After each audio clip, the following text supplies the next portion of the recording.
la hiperglicemia que tiene la persona, ¿ya?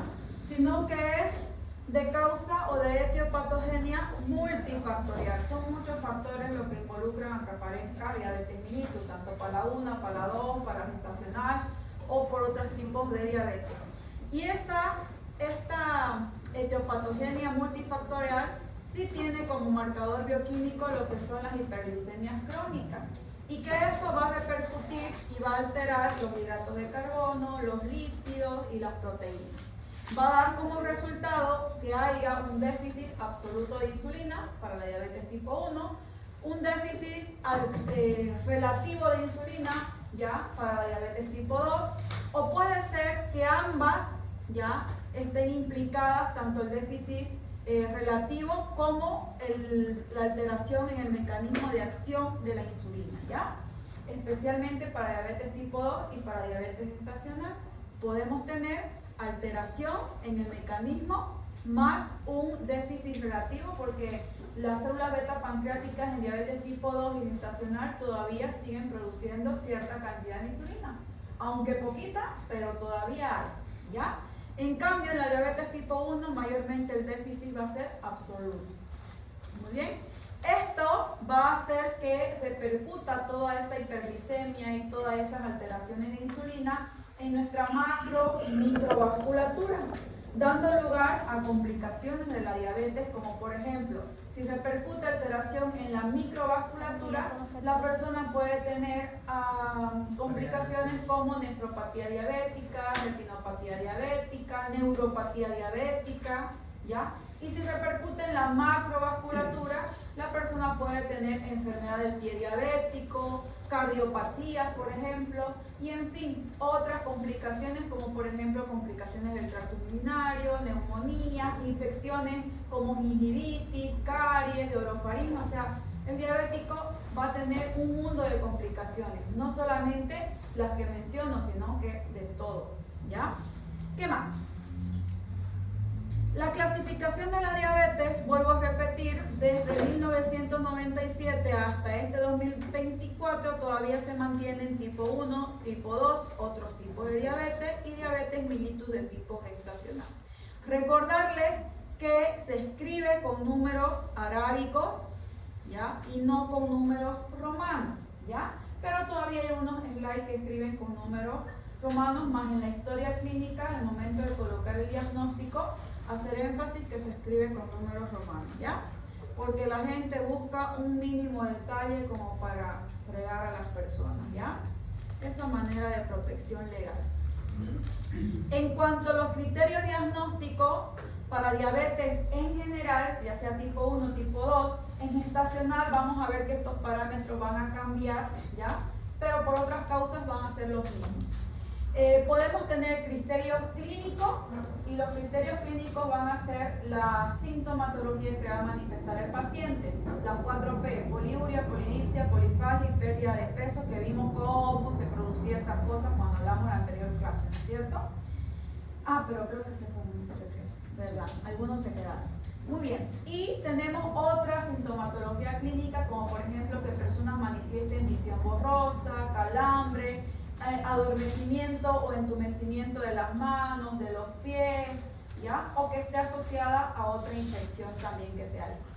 En cuanto a los criterios laboratoriales, se dice que para diagnóstico de diabetes a veces solamente es suficiente pedir una glucosa en ayuna, ¿ya? Entonces, podemos pedir glucosa en ayuna, podemos pedir esta otra prueba que se llama prueba de tolerancia a la glucosa y hemoglobina glicosilada. Lo ideal sería pedirle los tres para poder dar un buen diagnóstico. Pero hay varios tipos de criterios, porque estos otros laboratorios económicamente salen un poco caros y el paciente se tiene que realizar, ¿no es cierto? En otras partes del mundo, pues todo es gratuito a través de su sistema de salud, entonces le hacen todo. Si el paciente tiene seguro, pídanle todo. La glucemia en ayuna. ¿Nos basta con una sola glucosa en ayuna para hacer diagnóstico de diabetes? ¿Qué dicen? No, ya la Organización Mundial, la ADA y todas las entidades no dice que esta glucosa en ayuna, si tenemos una alterada, tenemos que volver a repetirla por lo menos dentro de 48 a 72 horas posteriores a la primera toma, ¿ya? Si le tomamos hoy día, dejamos un día y pasado mañana podemos volver a tomarle la misma glucosa en ayuna. Pero eso no es suficiente. La persona que solamente se va a realizar glucosa en ayuna tiene que tener sí o sí síntomas de diabetes. ¿Cuánto? Por lo menos arriba de 2 criterios sintomatológicos. Ya sea poliuria, polifagia, ya sea polifagia y pérdida de peso, ya sea cualquier combinación, ¿ya? Asociado a un cuadro infeccioso si es que estuviera manifestando la infección. Muy bien. Si en todo caso se pudiera pedir los 3, lo ideal, ¿ya?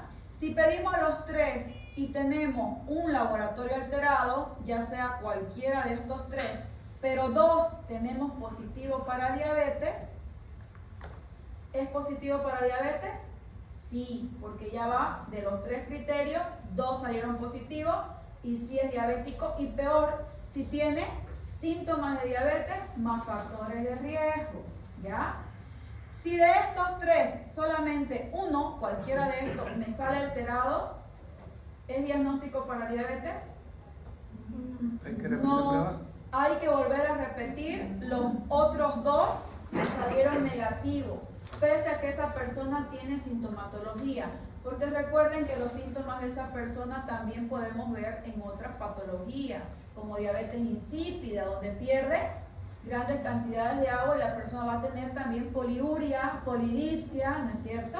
Entonces tomemos en cuenta eso, ¿ya? Si tenemos 1 normal y 2 alterados, tenemos que volver a repetir los que están alterados y volver a clasificar a ese paciente, ¿ya? Si tenemos 2 buenos y 1 malo, pues sí, es una diabetes mellitus, ¿ya? Peor si tiene factores de riesgo y antecedentes, ¿muy bien? Si tenemos 2 glucosas en ayunas en días distintos, ¿es diabético? Sí, es diabético. Ahora, no solamente eso fue suficiente, porque vieron que había personas que hacían crisis hiperglicémica o tenían síntomas clásicos y tenían hiperglicemia a cualquier hora del día. ¿Dónde empezaron a clasificar o a valorar el criterio?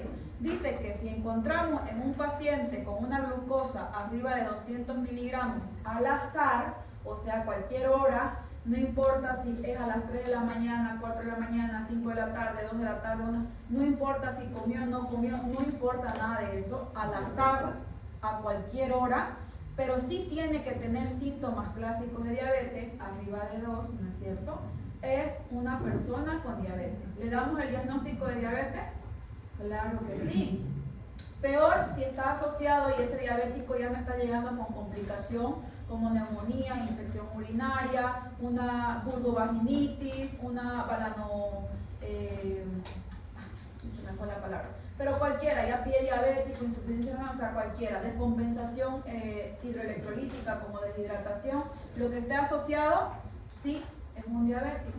¿Qué quiere decir? Que no hace falta pedirle lo demás, y si le pedimos va a ser solamente para su control diabetológico, ¿ya? Ahora, la parte normal de estos criterios, una glucosa en ayunas, repito, de 70 a 99 miligramos por decilitro, la prueba de tolerancia oral a la glucosa a las 2 horas menor a 139, la hemoglobina glicosilada menor a 5.5. De aquí para adelante se considera prediabetes y diabetes mellitus. Prediabetes, glucosa en ayunas entre 100 a 125. Pucha, tengo un paciente que cabalingo le salió 100 en el laboratorio. ¿Qué haríamos con ese paciente? ¿Puede hacer la prueba? ¿Le repetiríamos la prueba? ¿No le repetiríamos? ¿Le diríamos que tiene prediabetes? ¿No? ¿Qué piensan? Otra vez repetir. Si esa persona tiene factores de riesgo y tiene antecedentes familiares de su papá, su mamá, su abuelo, que tienen diabetes, directamente lo consideramos prediabético y hay que hacer la parte de prevención. Ya no den vueltas como los antiguos médicos que están ahí ejerciendo, de que le sale 110 y le dicen, no es diabético, vaya a su casa, haga dieta y ejercicio, y listo, lo mandan. Por eso es que hay varios controles malos en cuanto a la diabetes, porque la parte de prevención en esta etapa está siendo mal diagnosticada. Y no es que quiera criticar a los colegas ni nada, ¿no? Total, ya ellos sabrán. Pero puedo influir en las nuevas generaciones, ¿cierto? Para que cuando ustedes ejerzan, sepan que hay un parámetro entre 100 y a 125 que es diabético y que si tiene factores de riesgo, tratémoslo como un probable diabético futuro e iniciemos tratamiento, porque en esta fase se puede revertir y podemos evitar complicaciones de diabetes. No lo dejemos que no es diabético porque está en 101 o está en 100, váyase. Preguntemos, llegó con 100, ¿hay factores de riesgo? ¿Son más de 2 factores de riesgo? ¿Tiene antecedentes familiares? Positivo, positivo, positivo, listo. No necesitan más repetir desde ya, hacer la charla preventiva, iniciar dieta de ejercicio y si hay sobrepeso o obesidad, iniciar el tratamiento para sobrepeso y obesidad. Porque si no, esa persona va a volver, pero ya va a volver con complicaciones de la diabetes. Muy bien. Hacer énfasis en estos puntitos que sí, sí. Si esa persona no tiene factores de riesgo, no hay antecedentes familiares, pareciera que está en sobrepeso, pero a la vista está más o menos bien, lo pesamos y está de acuerdo con el peso, ahí sí, volvamos a repetir la glucosa en ayunas, pero hagámosle estos otros estudios para que tengamos más respaldo. Porque recuerden que también hay hiperglicemia por estrés y es un llamado a que algo está pasando con el metabolismo de esa persona, ¿no es cierto? Perfecto. Muy bien. Diabetes mellitus mayor a 126. Tengo un paciente que le salió 126 cabalito en el laboratorio en ayuna. Solamente le pedí la glucosa en ayuna y salió 126. ¿Qué haríamos con ese paciente? Primera vez que acude al médico, viene porque vino por su valoración en riesgo laboral ahí en su trabajo y todos se hacen y le dijeron vaya al médico, ustedes mismos le están haciendo y se pillan ahí 126. Evaluar el historial clínico y el paciente tiene síntomas. Muy bien. Ver si tiene factores de riesgo, si tiene antecedentes familiares, ¿no? Que digan que hay una gran diabetes mellitus ahí y volver a repetir la glucosa en ayuna dentro de 48 a 72 horas o en todo caso lo ideal sería realizarle los 3 estudios directos para clasificarlo bien y hacerle su tratamiento respectivo, porque aquí con un puntito arriba el paciente ya tiene que empezar a tomar antidiabéticos orales o insulina, ¿ya?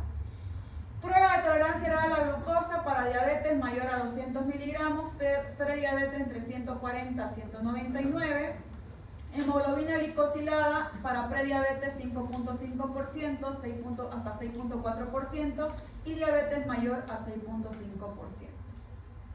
Si tenemos un paciente que nos llega a las 2 de la mañana con una glucosa de 201 al azar, porque ustedes agarran y llegó a la emergencia dolorido, no sé, empezó con vómitos, con náuseas y la enfermera aquí le mide con el glucómetro y sale 201 capilar. ¿Considerarían que es un paciente diabético?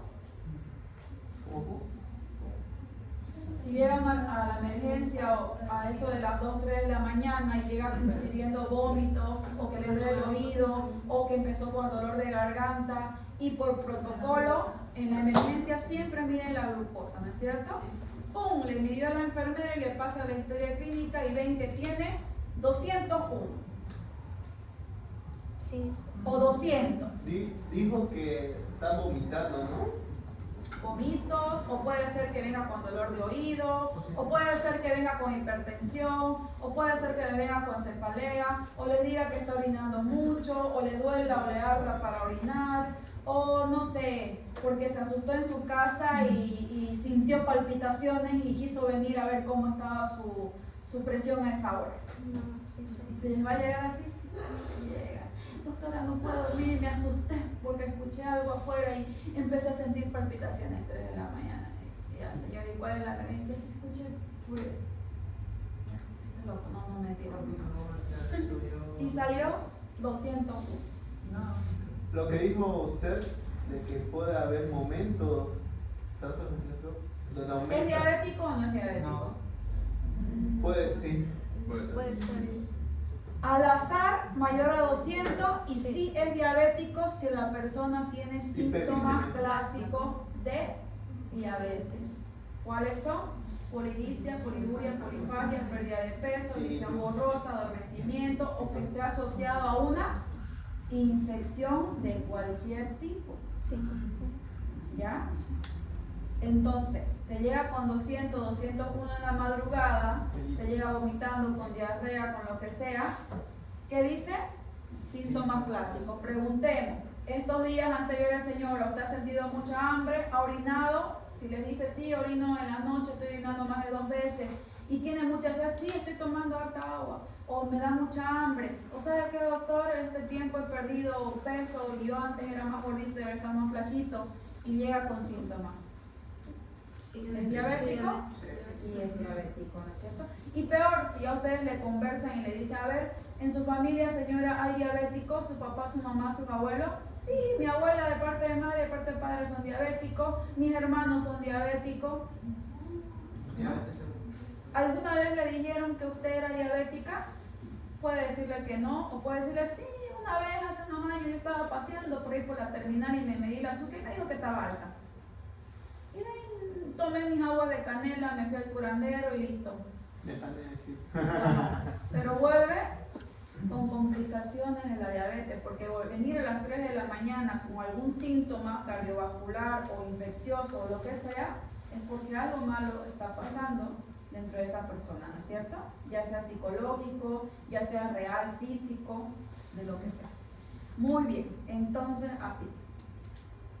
Según la epidemiología, la diabetes mellitus sí es una enfermedad de problema de salud global, mundial y muy serio en estos últimos años, ¿ya? Y está condicionado, miren, por todo esto, pero yo puse en rojito esto, que es obesidad y sedentarismo o la presencia de otros hábitos no saludables.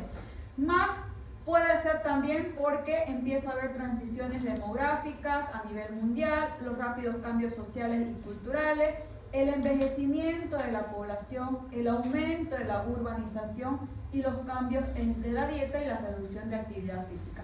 Todo esto condiciona a que las personas tengan diabetes mellitus.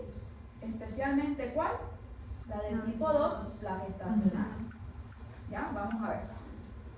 No todos fueron a la charla, ¿sabes qué día aquí en el auditorio, no? No. ¿De quién? ¿De Omina? ¿Estaba o no estaba? Estaba, ¿quién más? Rizeli, Chapin estaba. Ya ellos han visto con anticipación esta, es la misma diapositiva que he dado allá en la charla, la misma estamos viendo acá, ya, o sea, lo actual, para que sepan.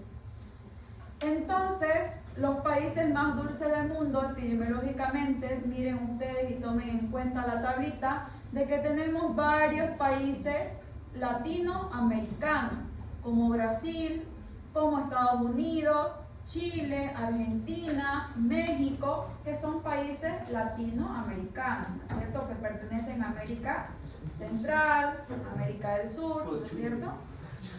Y si ustedes se dan cuenta, presten atención a esto, esto se va a ver reflejado en las siguientes tablas de más adelante, cuando veamos que en esos lugares existe mucha prevalencia de diabetes mellitus.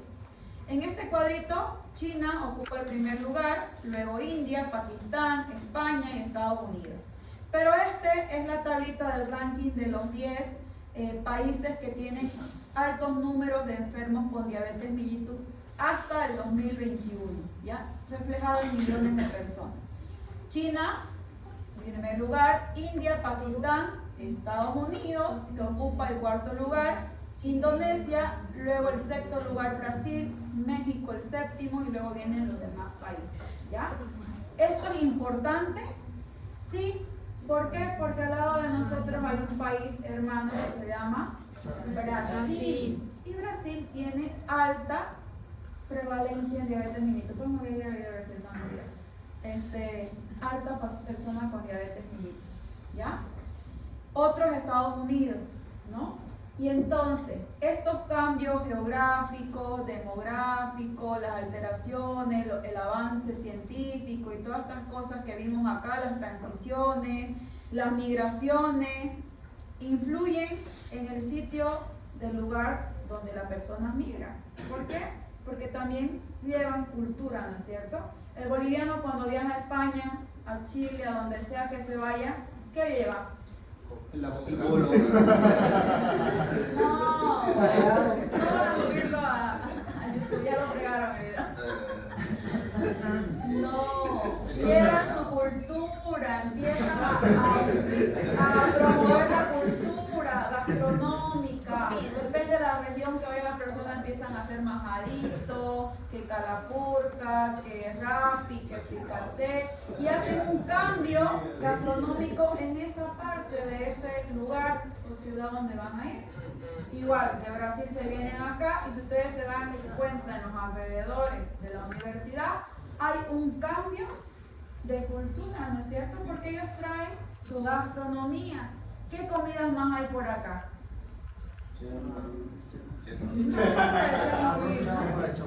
Hay mayor comida brasileña, ¿no? Feijoada. Exactamente, y más que todo se refleja en los dulces y en los saladitos, ¿no es cierto? Que son muy ricos. Y justamente eso se refleja en el cuadrito de los países más dulces, ¿no es cierto? Muy bien. Entonces, la Federación Internacional de Diabetes hasta el 2021,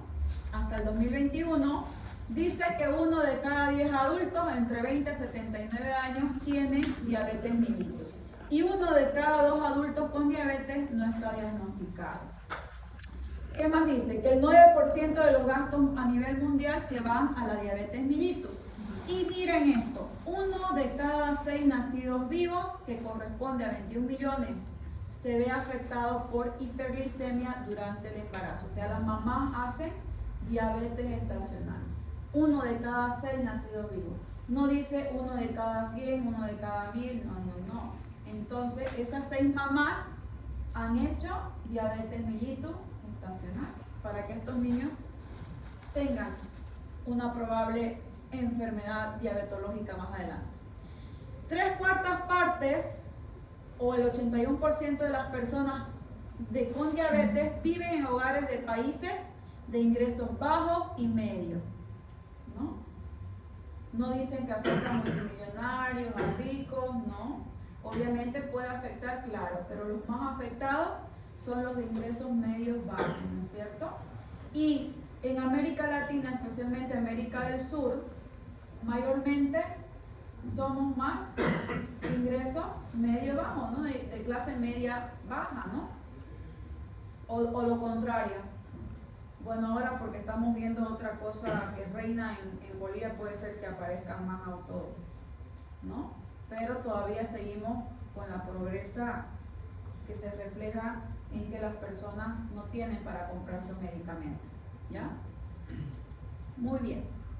De todos esos millones de diabéticos, 1 de cada 9 adultos entre 20 y 79 tiene ya prediabetes o intolerancia a la glucosa alterada o una glucosa alterada en ayuno, ¿ya? 1 de cada 9 adultos. Que de todos estos diabéticos, de los 537 millones de diabéticos, 1.2 millones son diabéticos tipo 1, niños y adolescentes menores de 20 años. Esta es la proyección con todos los datos anteriores que hicieron para el 2030 y otra para el 2045. Y hay una proyección que para el 2030 que dice que 1 de cada 9 adultos va a tener diabetes. Hasta el 2021, 1 de cada 10. A partir del 2030, 1 de cada 9 va a ser, ¿no? Y que el gasto va a aumentar. Y que para el 2045 va a ser ya 1 de cada 8 adultos con diabetes. ¿Qué quiere decir? Que aquí ahorita si somos 20, la probabilidad de que sea más alta la cantidad de diabetes más adelante va a ser, ¿no es cierto? Y si hacemos un tamizaje de diabetes y prediabetes, tal vez encontremos 1 o 2 personas, ¿no? O tal vez más, quién sabe. Todo uno puede encontrar. Muy bien. Entonces, diabetes mellitus tipo 1 es una enfermedad crónica donde la persona va a estar dependiente de insulina para toda la vida, porque el tratamiento esencial es insulina para estas personas. Cursa con deficiencia absoluta de insulina gracias a la destrucción de las células beta. Muy bien. Esa destrucción de las células beta, para que se manifieste la diabetes tipo 1, tienen que destruirse en un 80 a 90% para que la persona manifieste síntomas. Antes de esto, la persona todavía va a tener compensación con hiperinsulinemia, ¿ya? O sea, va a aumentar la producción de insulina hasta que se desgaste todo. Se presenta en niños y adolescentes de entre 5 a 20 años y puede clasificarse en dos tipos: diabetes tipo 1 inmunológica y diabetes tipo 1 idiopática. Idiopática, saben que no hay la causa. En cuanto a la inmunológica, hay estudios que han demostrado que está relacionado con la afección viral, especialmente de algunos virus como virus Coxsackie, virus del sarampión, virus de la rubiola, hoy en día virus del COVID, que también se ha visto nuevos casos de diabetes tipo 1, ¿ya? Virus de la parotiditis también puede producir esto. Factores de riesgo para que aparezca diabetes tipo 1: historia familiar, especialmente parentesco de primer grado, que tenga ya reactividad autoinmune o que esté asociado o que esa persona ya tenga otra enfermedad de tipo autoinmune, no importa la que sea, que pertenezca a una etnia susceptible, especialmente los latinoamericanos, los africanos, los asiáticos y los europeos de raza blanca, que son más propensos. Que tenga baja exposición a lactancia materna. Recuerden que a través de la lactancia materna la madre pasa vitaminas, pasa ¿qué más? Inmunoglobulinas, que es lo esencial para la defensa del organismo de ese niño. Y al no haber eso, va a ser más propenso y más susceptible a que esté afectado por cualquier tipo de infección, y esa infección lastimosamente ataque al páncreas y justamente las células beta pancreáticas, ¿ya? Entonces, por eso es que se recomienda la lactancia materna, porque también previene muchas otras enfermedades. Exposición al clima extremo, tanto de frío como calor, porque el cuerpo tiene que adaptarse a estos climas y sufre un estrés a nivel metabólico, ya sea en frío o ya sea en calor. Infecciones víricas, las que les mencioné, y otros factores ambientales como por ejemplo radiación o los famosos disruptores endógenos ambientales sintéticos que hay, ¿ya? Para que ocurra esta destrucción de las células beta, va a pasar el páncreas por 3 etapas de destrucción. En la primera etapa, las personas ya van a tener anticuerpos ya positivos de autodestrucción de la célula, pero la persona todavía no va a manifestar síntomas de diabetes. En la etapa número 2, es posible también identificar más de 2 anticuerpos positivos para diabetes, pero los valores de glucemia todavía aquí son normales y la persona todavía sigue normal. En la etapa 3, cuando ya se destruye más del 80% de células beta, la persona ya va a tener problemas de alteración a la glucosa, ¿ya? Y la persona suele presentar algunos síntomas, ¿ya?, clásicos de la diabetes mellitus, que son estos que están acá, que ya hemos mencionado.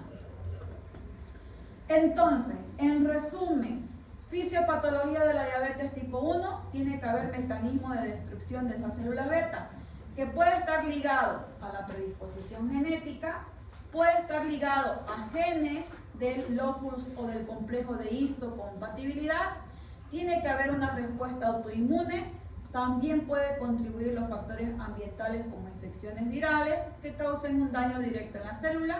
Esto va a hacer que produzca un ataque de destrucción a las células beta, dando lugar a diabetes mellitus tipo 1. Muy bien.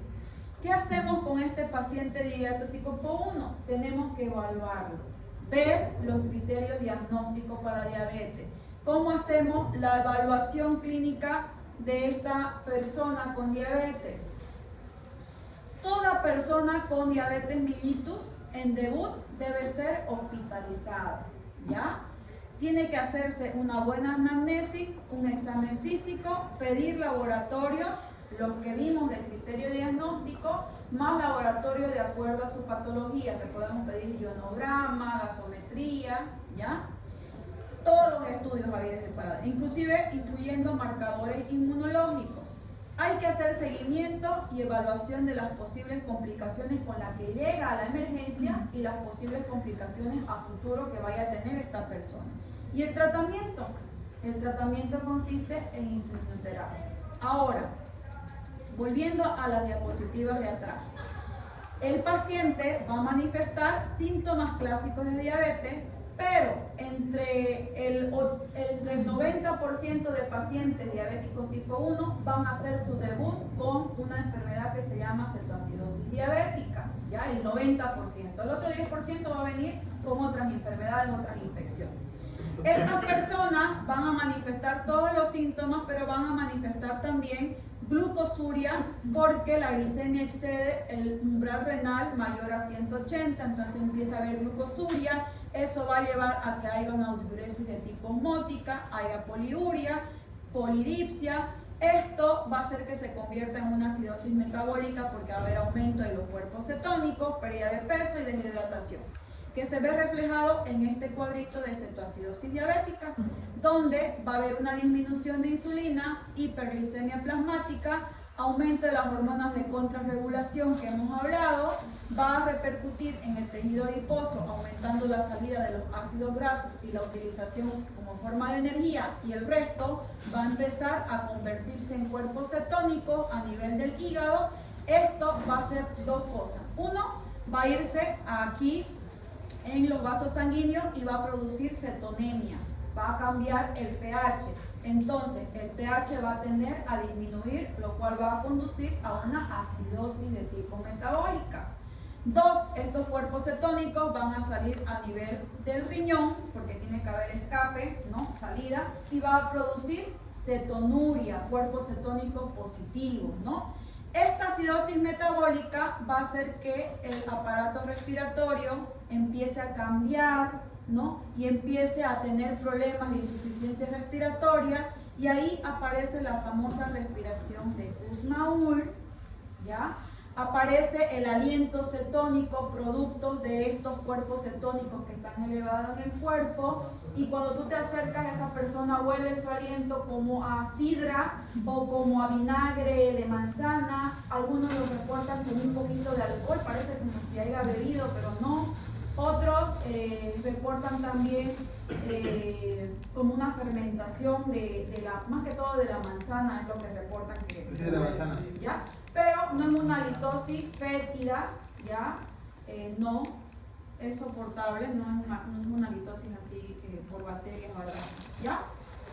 Por otro lado, a nivel renal, esa glucosa que va a salir va a arrastrar electrolitos y agua, lo cual va a conducir a mayor deshidratación. Entonces, ¿cuántos cuerpos cetónicos conocen del metabolismo de los ácidos grasos? ¿Y cuál de esos será que va a salir a través de la orina y el otro que va a producir cetonemia en sangre? ¿Cuántos cuerpos cetónicos conocen? Acetona, beta hidroxibutirato y acetato. Ah, el último sí me acordaba.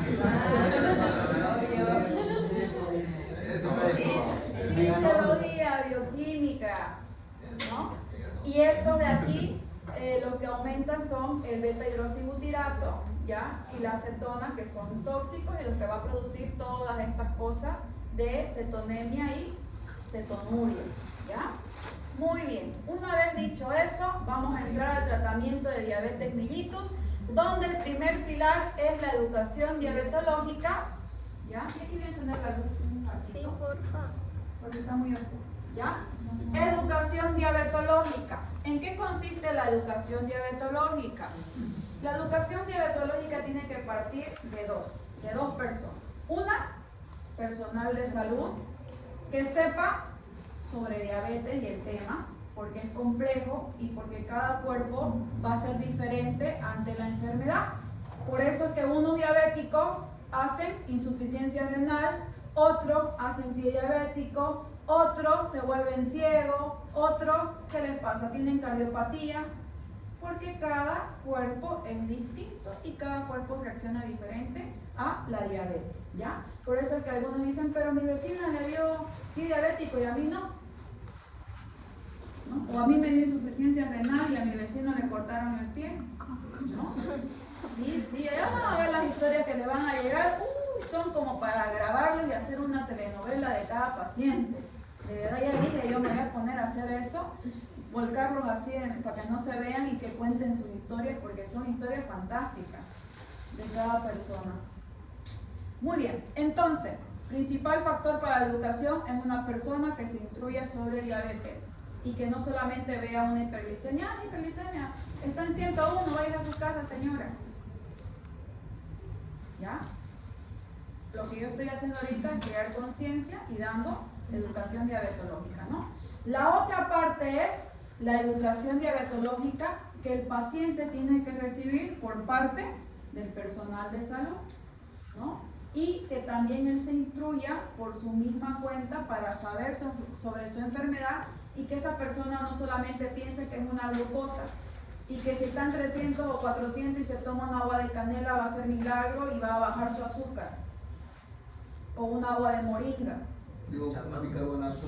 Al chamán, o voy a tomar bicarbonato con agua para que me baje. No, sino que a esas personas hay que hacerles crear conciencia, educarlos con respecto a su enfermedad. Yo sé que la consulta médica, ¿cuánto dura normalmente? 5 minutos. Ay, no. 5 minutos no hay nada. 5 minutos dura en la emergencia. Porque en 5 minutos tú tienes que hacer el diagnóstico rápido y actuar en la emergencia. Ahora, no sé si con ustedes hice el caso, la actividad de caso clínico donde pudimos ver un paciente con acromegalia. No me acuerdo ya. Bueno, la cosa es que ¿cuántos tipos de historias clínicas hay? Vale.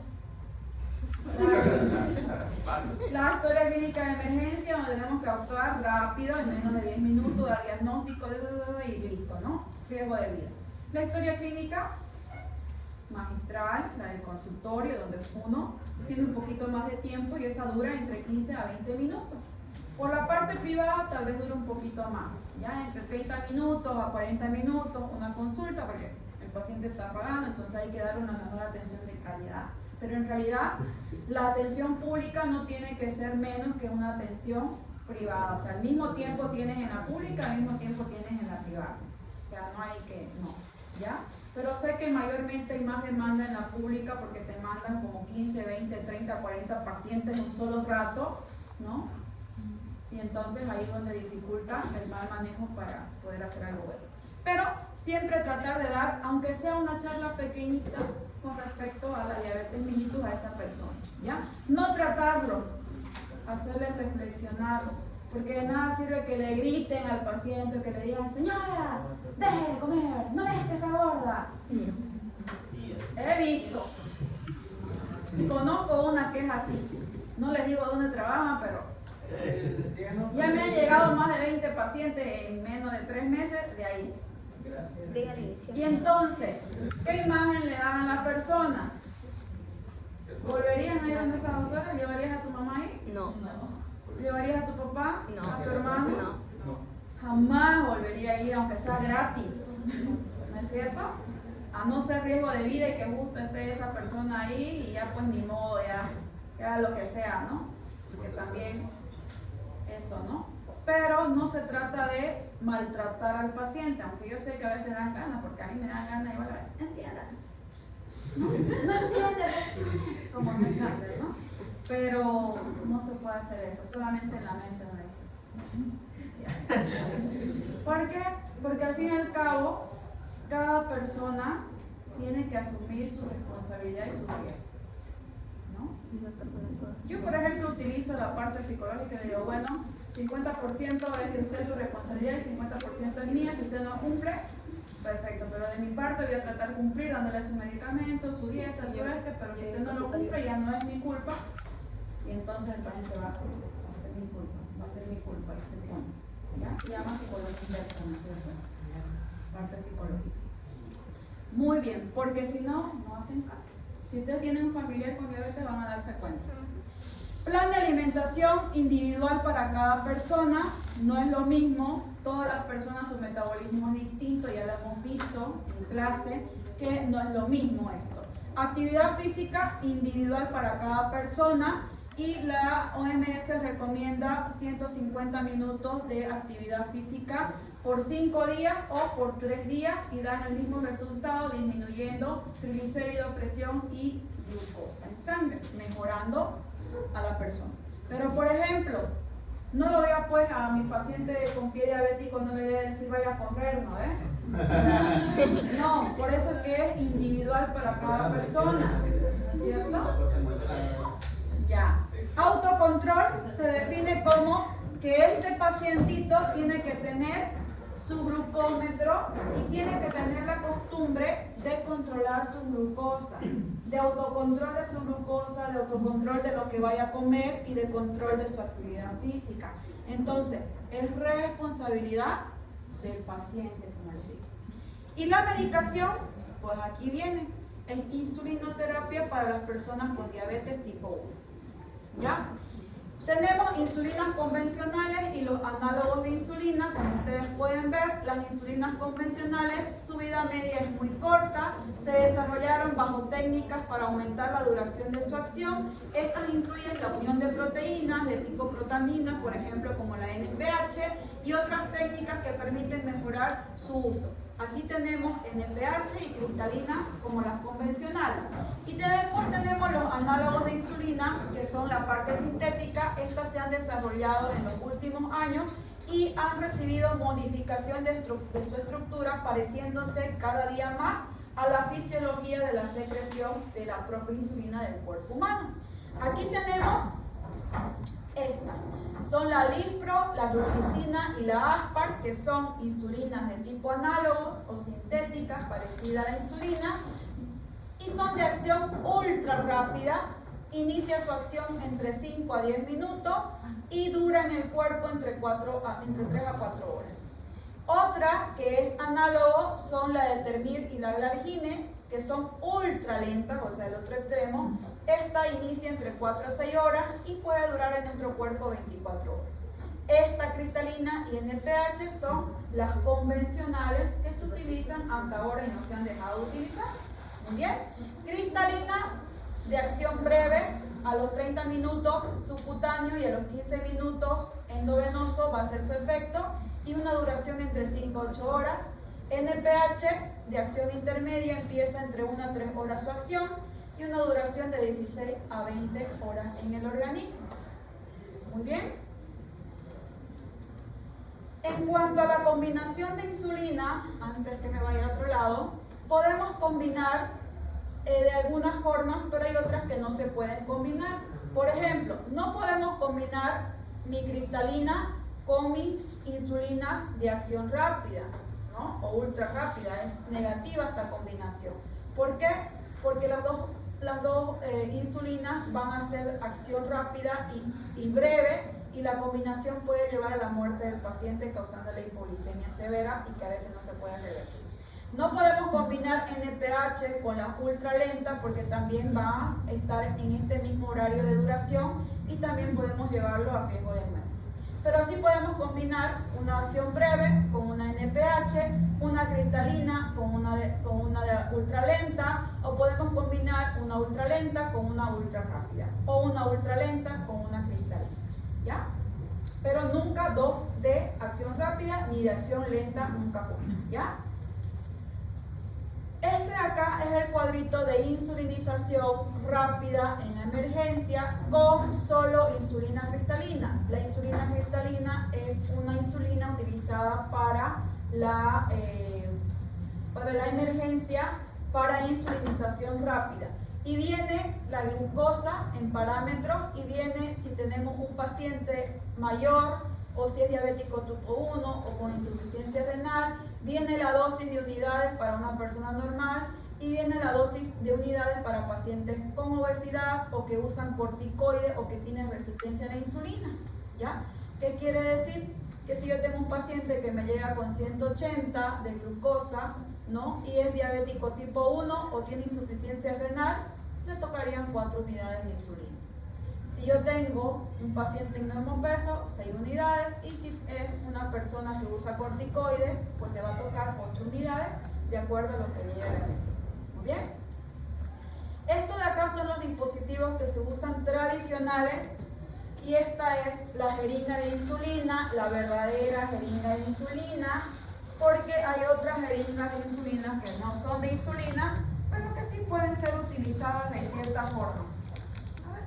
Exactamente, como esta de acá, que esta es una jeringa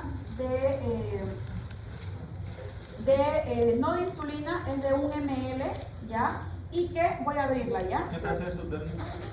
Esto para hacer su término. Y que tiene este detalle, ¿ya? Que por ejemplo, cuando ustedes van a cargar la insulina, miren que tiene un dispositivo al medio, que eso puede interferir con la dosis de unidades, ya que va a necesitar el paciente, y ustedes tienen que saber que el émbolo es el que manda, pero hay personas que piensan que es la puntita que manda, y si yo les digo colóquese 10, puede pensar que esta tiene que venir hasta el 10 y ya no me está colocando 10, me está colocando más. Sí. Y otro detalle que viene en ml, 0.1, 0.2, si bien 0.1 es igual a 10 unidades, porque está en ml y ahí está en unidades, de todas formas puede haber errores al colocar con una jeringa que no sea esta, ¿ya? Esto yo lo puedo utilizar la enfermera, pero personas que están en sus casas y que se autocolocan, es preferible dar las indicaciones de que tienen que utilizar una jeringa de insulina, ¿ya? Que se fije que todas las jeringas de insulina, la mayoría vienen con tapita naranja o verde, vienen de cualquiera de esas dos, y que los números son grandes y vienen desde el número 10 hasta el número 100 y no tienen decimal ni nada. Y otro detalle a comparación de esta, que los números son bien grandes y bien redonditos, cosa que las personas mayores puedan observar los números, ¿ya? Porque recuerden que la mayoría de diabéticos son tipo 2 y están ahí que no pueden, ¿ya? Entonces vamos a abrir esta y se las voy a ir pasando para que ustedes vean las diferencias, ¿ya? Esta jeringa de insulina viene, puede pasarme para acá, viene de 3 formas. La más utilizada es esta de 100 unidades, que es la que estoy pasando, que si uno va y le dice a la persona que le venda jeringa de insulina, directamente esta. Estas de acá casi no las podemos pillar y tal vez las pillemos en HP Médica, en esas cosas de exportaciones que traen, ¿ya? Entonces, ¿qué dice acá? Como es la más utilizada y dice que la jeringa de 100 unidades tiene escala de 2 en 2, ¿qué significa? Que cada rayita hasta el 10 vale 2 unidades. ¿Cómo que tengo que calcular? Voy a colocarle 8 unidades a mi paciente de insulina. ¿Hasta dónde voy a colocar? Hasta la cuarta rayita. Sí. Sí. Entonces yo mido 2, 4, 6, 8. Y aquí me tocaría colocar 8 unidades de insulina, ¿no? Quiero colocarle 80 unidades de insulina. ¿Dónde correspondería? 80, ¿no es cierto? Eso hay que explicar bien porque las personas pueden pensar que 8 es 80. Les digo porque las personas son así, ¿ya? Se pueden confundir, no todas las personas estudian medicina y no todas las personas han recibido una educación y eso se confunde, ¿ya? Entonces hay que explicarle. Voy a colocar 44 unidades de insulina. ¿Hasta dónde me voy a ir? 40, 42, 44, ¿no es cierto? Porque dice que mide 2 en 2. Tenemos esta otra jeringa de insulina que viene de 1 en 1 unidad y es de 50 ml. Quiere decir que cada rayita va a valer 1 unidad de insulina. Coloquémosle 1 unidad de insulina. Nos da para medir 1. Coloquémosle 1 unidad de insulina.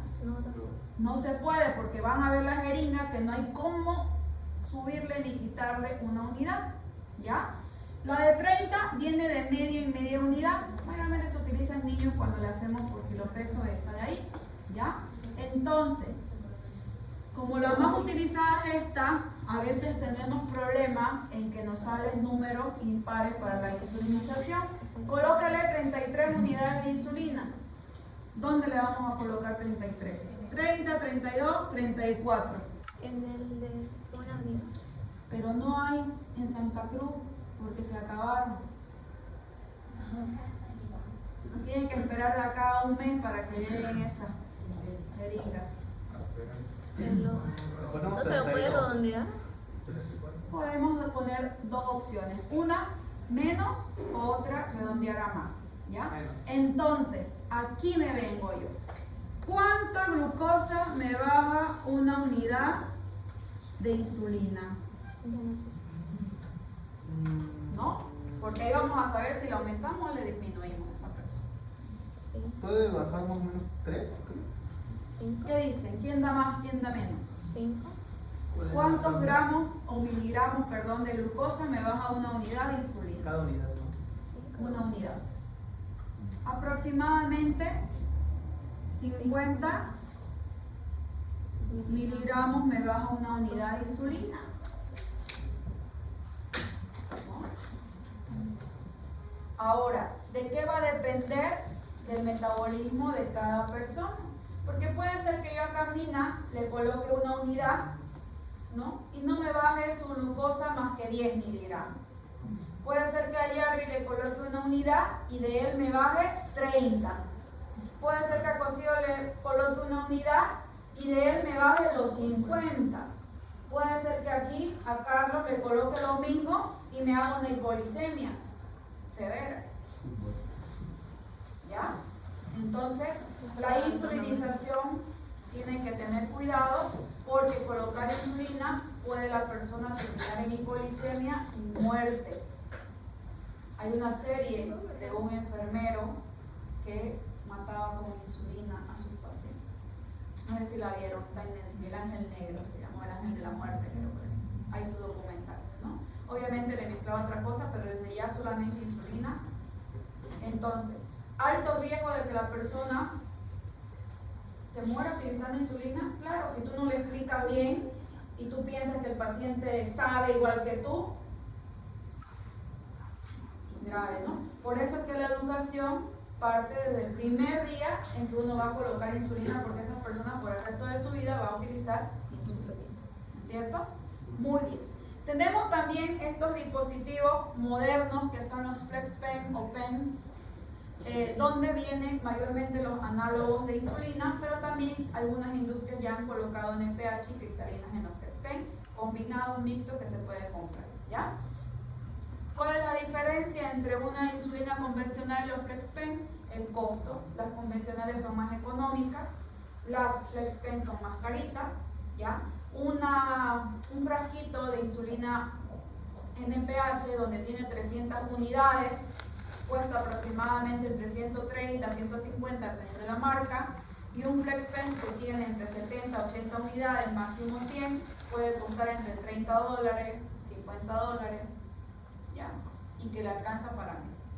Obviamente menor efecto adverso, y si tienen dinero pues se compren, ¿no? Y si su seguro lo cubre, pues bienísimo, mejor todavía, va muy bien el tratamiento. También tenemos estos dispositivos modernísimos, que son los dispositivos donde podemos, por un lado, medir la glucosa y por otro lado, este aparatito que va a sacar insulina de acuerdo a la glucosa que tiene, ¿ya? Es súper bien, hay de distintos tipos, ¿ya? Los ultramodernos que también están a la vanguardia, lo único es carito, ¿ya? No es $100 que vale. Ya, carito. Entonces, mejor es glucómetro, es más barato y más fácil, lo puedes tener en tu casa, ¿no es cierto? Por lo menos que eso se compre la persona para su control de la glucosa. Muy bien. ¿Cuánto es entonces la dosis de insulina que yo voy a utilizar para iniciar mi tratamiento con insulina? Aproximadamente, algunos libros dicen entre 0.1 a 0.3 unidades por kilogramo. Otros libros dicen de 0.1 a 0.5 unidades por kilogramo. Muy bien. Para poder insulinizar, especialmente hacer esquemas Y tenemos dos esquemas más utilizados. El esquema número 1 es el esquema basal y el esquema 2 es el basal bolo. ¿Ya? Que son los más utilizados. Hay otros dos esquemas más, pero esto vamos a hablarlo hoy día. ¿Ya? ¿Y en qué consiste? Mayormente la basal tiene que simular la fisiología, ¿no?, del páncreas normal. Entonces, mayormente se utiliza en esta una insulina de acción intermedia, como NPH, o una insulina de acción ultralenta, como la de Termir. ¿Ya? ¿Por qué? Porque estas van a durar más de 18 horas en el organismo, ¿no? Entonces va a liberarse y va a tratar de controlar, ¿ya? Mayormente se inicia cuando es primera vez que va a utilizar insulina o cuando ya se va a ir para su casa de alta después de mejorarlo, la parte mala que haya estado en esa persona, ¿ya? Y el esquema basal bolo se trata de utilizar una insulina de acción intermedia o de acción ultralenta combinada con una de acción rápida, que en todo caso sería la cristalina, o de acción ultra rápida, que en todo caso sería la glargina. ¿Ya? Ah, no, perdón. La rulicina.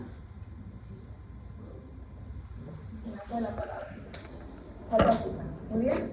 Entonces, ¿cómo yo inicio la insulinización al paciente? Vamos a ver que como es por kilo peso, entonces tenemos que iniciar. ¿Es de este grupo o del otro? Espérenos, ahorita todavía no ha empezado. Ciérreme bien esa puerta. Nadie. Muy bien. Entonces, ¿cómo voy a insulinizar? Que esperen, ¿ya? Vamos a agarrar la insulina y vamos a suponer que tenemos un paciente que pesa, no sé, 104 kilos y que mide 1.72 y que necesitamos insulina para este paciente, ¿no? ¿Con cuánto ustedes pensarían que le iniciarían o con cuál de las dos fórmulas le iniciarían el tratamiento para iniciar insulinización? Basal. Necesitamos iniciar primero su basal y posteriormente ver si van a necesitar correcciones, que son los bolos que vamos a utilizar en cada comida, desayuno, almuerzo y cena, ¿ya? Entonces vamos a iniciar con NPH, que es la más utilizada en nuestro medio. Entonces 104 por, como yo ya soy experta, voy a ponerle 0,3, pero si ustedes no saben la dosis correcta, por ejemplo, yo entre 0.1 y 0.3 coloco una persona que esté casi en normopeso, ¿ya? Y si está bajo peso, coloco 0.1 a 0.2. Si está con sobrepeso, obesidad, 0.4, 0.5, ¿ya? Para eso lo ideal sería sacarle el índice de masa corporal y saber aproximadamente cuánto le va a corresponder o en qué fórmula está, ¿ya? Sacámosles el IMC mientras. ¿Cuánto será su IMC para este señor? 1.72 por 1.72. Luego ese resultado lo vamos a dividir por peso. ¿Cuánto salió? 104. Sí, 104. No está mal entonces. ¿Cuánto sale 1.72 por 1.72? ¿Cuánto sale eso? 2,9. Ahora salga de ahí y ponga el peso. No, perdón, 2,9 sobre 104.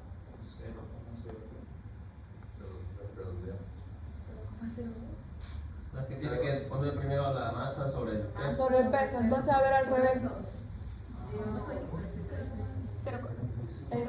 2, ¿no era? 2,1. 2,9. 2,9. Entonces 104 dividido entre 2,9. 35,8. 35,8. Y si nos vamos a la tablita de sobrepeso y obesidad, está con obesidad. ¿Qué quiere decir? Que necesito darle una mayor cantidad de insulina. Pero como es primera vez que va a utilizar y tiene riesgo de hipoglicemia y yo no quiero que me deje mi tratamiento, pues puedo empezar con 0.3 o 0.4 y luego ir aumentando su dosis conforme él vaya haciendo su tratamiento. ¿Cuánto sale entonces? 104 por 0.3. ¿Cuánto de insulina va a recibir? 31,2. Muy bien, como es 2, no se redondea, quedan 31 nomás. 31 unidades de insulina NPH. Eso va a recibir mi paciente de 104 con 1.72. Muy bien. ¿Qué dicen las organizaciones y las entidades que han hecho esta tablita? Que si yo tengo ya una insulinización mayor a 30, yo tengo que dividir 2/3 por la mañana y 1/3 de la noche por la tarde. Si yo tengo una insulinización menor a 30, solamente voy a aplicar una sola dosis, especialmente en las mañanas o en las noches. Yo puedo definir si quiero en la mañana o en la noche, ¿ya? Como de este señor salió mayor a 30, necesito dividir en 2 para que reciba en la mañana y en la noche. Entonces, ¿cómo lo dividiríamos? 20 unidades en la mañana y 11 unidades en la noche. ¿No es cierto? Eso le correspondería al señor con certeza de insulina NPH. ¿Ya? ¿Se entendió? En 24 horas posterior a eso, al día siguiente se le hace la prueba con el glucómetro, ¿no? Esa va a ser su dosis siempre, ¿ya? Pero siempre hasta que él se controle con su glucómetro, ¿ya? Pero por lo menos para la primera semana. Luego hay que ir aumentando de 2 en 2 unidades cada un día o cada 2 días se va aumentando de 2 en 2 unidades, ¿ya? Que eso se tiene que hablarle al paciente y el paciente tiene que volver por lo menos la primera semana de la insulinización, porque no es que se vaya a su casa y chao señora, tiene que volver para su control con sus mediciones de glucosa para reajustar su insulina, porque recuerden que para él la dosis es de 0.5 porque está con obesidad. Puede ser que esto vaya más o menos y necesite mayor cantidad de insulina, entonces sí o sí tiene que llevar su control glucémico, ¿ya? Muy bien, y ante cualquier evento de hipoglicemia vuelva o llame a la emergencia, ¿no? Muy bien, eso sería para el primer esquema basal. ¿Ya? Resulta que este señor necesita iniciar esquema basal bolo porque ya el basal no es suficiente y resulta que hace también hiperglicemia postprandial y necesitamos meter una ultra rápida o una rápida y necesitamos que consuma el NPH y cristalina, ¿ya? Ahora vienen unidas en un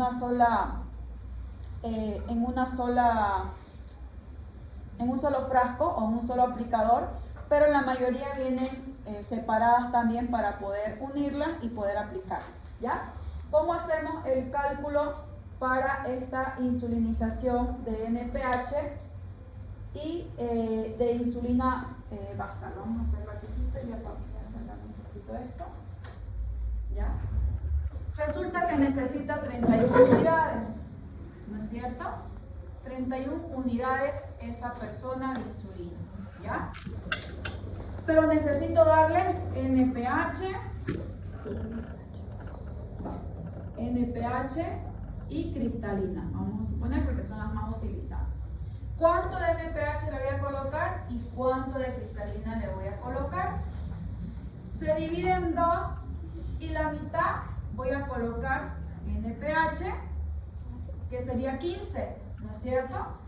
Pero me sobrarían 16. Entonces yo voy a tratar de darle 16 unidades de NPH, porque tenemos 31, ¿no es cierto? Mayor cantidad de NPH. Y me sobran 15 unidades para mi insulina cristalina. Pero estas 15 unidades yo tengo que darle para el desayuno, almuerzo y cena. Entonces, estas 15 unidades las tengo que dividir en 3 dosis para que vaya para el desayuno, para el almuerzo y para la cena. ¿Qué quiere decir? Va a recibir 5 unidades con el desayuno, 5 unidades con el almuerzo y 5 unidades con mi cena. Y cabalito sale mis 15 unidades. Entonces mi paciente va a tener cubierta su NPH y va a tener cubierta su insulina cristalina. ¿Muy bien? Ahí, doctora, se lo manda usted mejor. No hay que hacerlo porque de repente en el campo no hay otras y les toca a ustedes porque tienen que hacer esto, ¿no es cierto? No. Sí es que hay internet, pero como ya no hay el Tupacatar y el internet no llega a los rincones de Bolivia, pues les cuento que ya no hay de llamada en ningún lugar. A escucharle a la clase de nuevo. Es por si un ratito voy a ir al baño. Sí, se va a ¿no? Entonces, así, ¿ya? A ver, hagamos otro ejemplo y no importa que esperen los de allá y de ahí ustedes se van. Si tienen otra clase, Esa no, o sea, no. la de serio que Sí. tiene NPH solo una vez al día. solamente una vez al día. ¿Por qué? Porque es menor a 30. Ahorita iba a hacer otro ejemplo donde salía más, para que ustedes vean que si sale más de 30 aquí, se tiene que dividir la NPH en 2. Va a tener que ser en la mañana y la tarde y la otra mitad en 3. Y entonces miren cuánta cantidad de insulina va a recibir el paciente, pero más que la cantidad, cuántas pinchadas al día va a recibir ese paciente. Por eso es que se han inventado y han hecho la bomba de insulina, esto de acá, perdón, este de acá, ¿no? Doctora, Porque ahí son pinchadas milimétricas que el paciente no lo va a sentir, menos que una lanceta normal, ¿no es cierto? Y también hay unos con unos parches. Ese es el Feel Style, es este parchecito, ¿ya? Que viene individual, sin esto, y solamente me hace el control glucémico. Y este equipo que me viene con el parche y que me viene con la bomba de infusión de insulina continua, ¿ya? Pero, si no, imagínense, aquí ya tiene 3 pinchadas, 3 pinchadas, 4 pinchadas, más su control de glucosa, que se tiene que hacer por lo menos 2 o 3 veces al día, porque el paciente diabético tipo 1 se tiene que controlar mínimo 3 veces al día, mañana, tarde y noche, para su corrección de insulina. Porque después ya ellos mismos saben cuánto aumentarse, cuánto disminuirse, cuando ya le agarran el hilo a esto, hasta ellos se pesan, ellos saben, ellos sacan su fórmula sola. ¿Por qué? Porque ellos estamos dando educación, lo mismo se le enseña al paciente. ¿Y eso se hacía antes o después de la comida? Ah, ya. Esta NPH, para que ustedes vean, la NPH, lo ideal sería antes de las comidas, porque recién va a hacer su efecto de 1 a 3 horas desde que tú le pinches. O sea, que si se levanta el paciente y dice, doctora, estoy con 120 de azúcar, ¿me pongo mi NPH o no me pongo? ¿Qué le van a decir ustedes? Sí, porque va a desayunar y porque su acción va a ser a las 1 y 3 horas. Entonces, si no se coloca, me va a hacer pico de hiperglicemia porque se va a comer su rico desayuno. Insulina cristalina me hace el efecto a los 30 minutos. Se tiene que colocar antes, unos 15 minutos antes, ya o media hora antes de la comida, o inclusive durante la comida también se lo pueden colocar, ¿ya? Pero mejor siempre antes sí. Entonces, así. Una vez que sepamos el inicio de acción, ve cómo se relaciona para decir las indicaciones del paciente, pero si no sabemos, lo mismo pasa con todos los medicamentos. ¿Cómo van a recetar amoxicilina si no saben cada cuántas horas dan? De ahí cuando me llegan unas recetas que amoxicilina de 500 miligramos cada 12 horas. ¿No es cierto? Para todos los medicamentos, si uno sabe cuándo inicia su acción, cuánto tiempo dura, de ahí sale cada cuántas horas tenemos que darle y cuándo tenemos que darle. No lo inventé yo. lo inventaron las personas de antes. ¿Ya? Muy bien. Hasta aquí yo creo que vamos a avanzar. La próxima clase vamos a